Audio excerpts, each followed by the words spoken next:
It was one of those games, mostly in the first half, you made a move, they countered, you made a move, they countered, just still pretty good basketball game all around. Yeah, it was. They handled their pressure. We got after them a little bit in that first half, but after a while it was obvious we weren't going to make any more great big runs off the press, and they did a good job handling that. This game, granted, it's always the second time that tends to be more intense, more exciting, and a better game. What is it about the second time, especially when it's playing Kelly Walsh or anyone else in the conference? Well, I tell my girls this is the toughest game in the world. We've been, that's 8 in a row.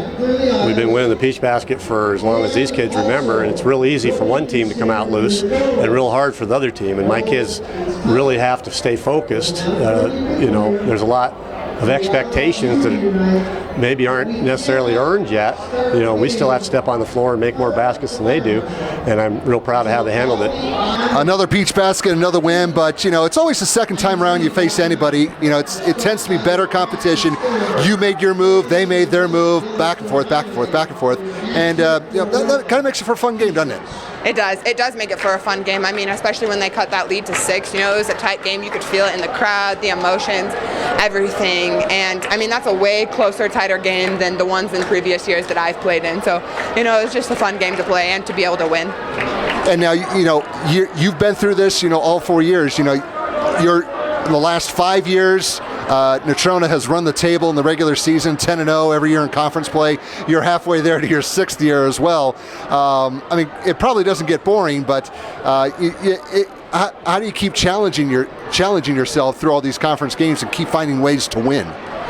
I think this year definitely we've had really good competition. I mean, especially that game last week when we played Rock Springs. That was a really close match, and I think that was really, really good for us coming into this game, coming off that win. We didn't do everything that we could have to win, but I think that in previous years, we were beating teams by a little bit bigger margins, and so then we got to the state games and we had tough games. We didn't really know how to handle that as much, and I think that being able to see close games like that can only make a team better.